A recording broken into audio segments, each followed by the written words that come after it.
Aku pernah berpikir bahwa hidup ini sederhana saja, cukup dengan kai kecilku di pinggir jalan Jakarta Selatan, kopi hitam yang selalu kuseduh pagi-pagi, dan senyuman pelanggan tetap yang membuat hari terasa ringan. Sampai hari itu datang, saat seorang pria berpakaian lusuh masuk ke kai, meminta segelas air putih dengan suara gemetar, dan aku, tanpa pikir panjang, memberinya nasi goreng gratis karena matanya yang dalam itu seolah memohon lebih dari sekadar makanan. Namanya Arya. Ia bilang dirinya tunawisma, sudah berbulan-bulan tidur di trotoar dekat stasiun, kehilangan pekerjaan setelah pabrik tempatnya bekerja tutup. Aku, Andi, pemilik kai yang baru berusia 28 tahun, merasa iba. Setiap hari ia datang, duduk di pojok, makan apa yang kuberikan gratis, dan kami mulai mengobrol. Awalnya hanya tentang cuaca, lalu tentang mimpi-mimpinya dulu sebagai anak desa di Jawa Tengah yang datang ke kota besar mencari reki. Tapi semakin sering, tatapannya membuat dadaku berdegup aneh. Aku yang selama ini menyangkal perasaan terhadap sesama pria, merasa dunia berputar terlalu cepat. Di masyarakat Indonesia ini, di mana agama dan adat begitu kuat, bagaimana mungkin aku jatuh cinta pada seorang tunawisma laki-laki? Tapi Arya, dengan senyumnya yang malu-malu dan cerita tentang ibunya yang sakit di kampung, membuat hatiku luluh. Suatu sore hujan deras, ia basah kuyup masuk kai. Aku meminjamkan handuk, membantunya mengeringkan rambut. Saat jari kami bersentuhan, ada getar yang tak bisa kubohongi. "Mas Andi, terima kasih ya, sudah baik banget sama aku," katanya pelan. Aku hanya mengangguk, tapi malam itu aku tak bisa tidur, memikirkan wajahnya yang tampan meski kusut. Hari-hari berikutnya, Arya mulai membantu di kai. Membersihkan meja, menyeduh kopi, bahkan melayani pelanggan dengan ramah. Pelanggan suka padanya, bilang kai jadi lebih hidup. Aku senang, tapi juga takut. Teman-temanku mulai bertanya, "Lo kok sering banget bareng si Arya? Dia kan cowok." Aku tertawa, bilang hanya kasihan. Tapi dalam hati aku tahu ini lebih dari itu. Satu malam setelah kai tutup, kami duduk berdua di teras. Arya cerita tentang masa lalunya, bagaimana ia pernah punya pacar perempuan tapi putus karena takut keluarga. "Aku juga bingung, Mas. Kadang suka cewek, tapi lebih sering mikirin cowok," katanya sambil menunduk. Aku terkejut, tapi juga lega. Malam itu untuk pertama kalinya aku pegang tangannya. Hangat, kasar karena kerja keras, tapi membuatku merasa hidup. Tapi kebahagiaan itu tak bertahan lama. Tetangga mulai bergosip, bilang kai aku jadi tempat aneh. Beberapa pelanggan tetap tak datang lagi. Aku marah, tapi Arya yang lebih menderita. "Maya Mas, gara-gara aku," katanya dengan mata berkaca. Aku peluk dia untuk pertama kali di balik pintu kai yang gelap. Rasanya dunia hanya milik kami berdua. Namun badai baru datang. Kakak Arya dari kampung muncul, mencarinya setelah dengar kabar dari teman. Ia marah besar melihat kami dekat. "Kamu gila ya, Ri? Cowok sama cowok. Balik kampung sekarang," teriaknya. Arya menangis, tapi aku tak mau lepaskan. Konflik itu membuatku sadar, cinta ini bukan hanya soal hati, tapi melawan seluruh dunia di sekitar kami. Pagi itu setelah kakaknya pergi dengan amarah, Arya tak muncul di kai. Aku cemas mencarinya ke trotoar biasa, tapi tak ada. Teleponnya mati. Hari-hari berikutnya terasa kosong. Kai sepi, kopi yang kuseduh terasa pahit. Aku sadar, Arya sudah menjadi bagian dari hidupku, lebih dari sekadar teman.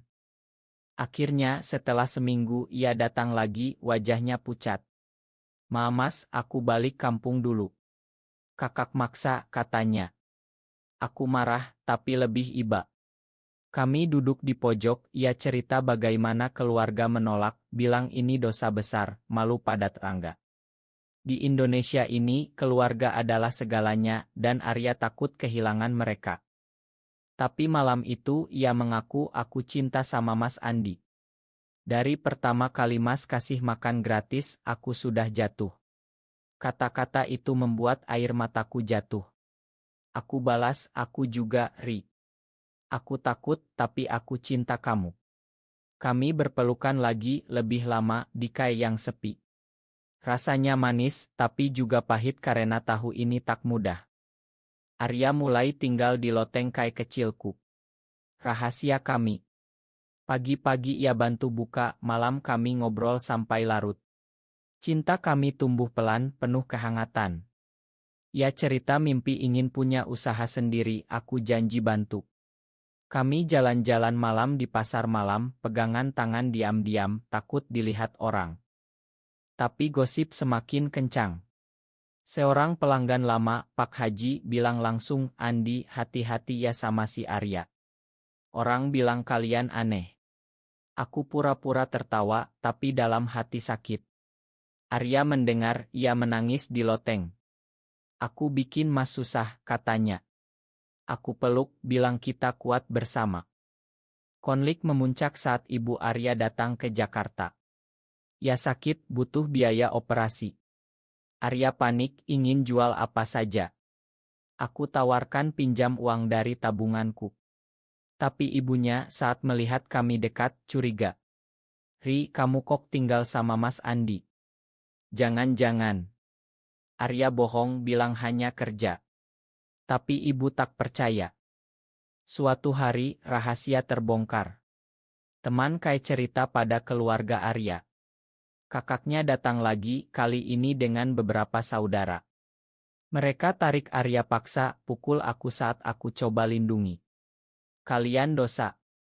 Di Indonesia ini, cowok sama cowok haram, teriak mereka. Darah mengalir dari bibirku, tapi lebih sakit hati melihat Arya ditarik pergi sambil menangis memanggil namaku. Aku terbaring di rumah sakit kecil, sendirian. Kayak tutup sementara. Teman-temanku menjauh, bilang aku gila. Aku merasa hidup hancur. Cinta yang baru tumbuh, direnggut begitu saja oleh masyarakat yang tak mengerti. Tapi Arya tak menyerah. Malam itu ia kabur dari rumah saudara, kembali ke Kai dengan tubuh memar. Aku pilih Mas Andi, katanya tegas. Kami nangis berpelukan. Tapi kami tahu ini baru awal perjuangan. Setelah Arya kembali, kami memutuskan pindah sementara ke pinggiran Jakarta, sewa kontrakan kecil. Kai aku serahkan pada karyawan sementara. Kami hidup sederhana, tapi bahagia. Arya mulai kerja relance desain, bakatnya yang dulu tersembunyi. Aku dukung penuh, kami mimpi buka Kai baru di tempat yang lebih toleran, mungkin Bali. Cinta kami semakin dalam. Pagi-pagi kami masak bersama, malam cerita tentang masa kecil. Arya bilang dulu ia takut mengakui dirinya gay karena agama keluarga yang kuat. Aku juga tumbuh di keluarga muslim biasa, selalu sembunyi perasaan. Tapi bersama, kami saling menguatkan. Tapi masa lalu tak mudah hilang.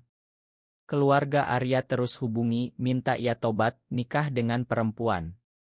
Kakaknya ancam sebarkan oto kami kalau tak patuh. Aku takut, tapi Arya tegas, aku sudah dewasa, ini pilihan aku. Konflik baru muncul saat seorang teman lama Arya, Rina, muncul. Ia perempuan yang dulu dekat dengannya di kampung. Rina bilang cinta Arya, ingin nikah. Keluarga Arya dukung, bilang ini jalan keluar. Arya bingung, takut kehilangan keluarga, tapi juga cinta aku. Malam itu, kami bertengkar hebat. Ri, kamu yakin sama aku? Tanyaku dengan suara gemetar. Ia menangis, yakin, Mas. Tapi keluarga. Aku marah, bilang kalau ia pergi, jangan kembali. Tapi sesungguhnya, aku takut kehilangan. Rina semakin agresi, datang ke kontrakan, bilang aku merusak hidup Arya. Dia butuh keluarga normal, bukan kayak gini, katanya. Arya diam saja. Aku merasa dikhianati, meski tahu ia tak salah. Puncaknya, Arya hilang seharian. Aku panik mencari, takut ia balik kampung nikah Rina. Malam itu ia pulang mabuk, cerita bertemu keluarga, mereka paksa. Aku hampir setuju, Mas. Tapi aku ingat kamu, katanya sambil nangis di pelukanku. Kami putuskan hadapi bersama. Aku hubungi komunitas rahasia di Jakarta, dapat dukungan. Mereka cerita banyak yang sama, perjuangan melawan stigma. Kami mulai terbuka pelan pada teman dekat yang mengerti. Tapi pengkhianatan datang dari yang tak disangka. Karyawan Kailama yang aku percaya sebarkan gosip ke media sosial lokal. Oto kami beredar, Kai diboikot. Ancaman datang, tutup Kai haram itu. Aku dan Arya ketakutan tapi saling pegang erat. Kita lawan, Mas, katanya. Cinta kami diuji habis-habisan. Badai semakin kencang. Polisi datang ke kontrakan, bilang ada laporan pengaduan dari warga tentang perilaku menyimpang. Kami diminta pindah, takut jadi masalah besar. Di Indonesia ini, meski tak ada undang-undang langsung larang tekanan sosial seperti pisau. Kami pindah ke kos-kosan kecil di Bekasi, jauh dari semua. Uang tabungan menipis, Arya stres, sering nangis malam. Mas, aku bikin hidupmu hancur, katanya. Aku peluk, bilang ini pilihan bersama. Aku mulai kerja online, Arya desain logo untuk klien luar. Kami hemat, tapi cinta tetap hangat. Kami janji suatu hari kami bebas. Tapi pengkhianatan terbesar datang dari Rina. Ia sebarkan cerita palsu, bilang Arya selingkuh denganku padahal dulu janji nikah dengannya. Keluarga Arya marah besar, putus hubungan total. Arya hancur, tak makan berhari-hari. Aku rawat dia, cerita bahwa keluarga sejati adalah yang mencintai tanpa syarat. Pelan-pelan ia bangkit, kami semakin dekat. Malam-malam kami bicara tentang mimpi, ingin adopsi anak suatu hari, atau pindah ke negara lebih terbuka. Konflik sosial tak berhenti. Di kos baru, tetangga curiga, anak-anak lempar batu ke jendela. Kami tak keluar malam, hidup seperti buronan. Tapi di dalam kamar kecil itu, cinta kami mekar. Arya bilang, Mas Andi adalah rumahku sekarang.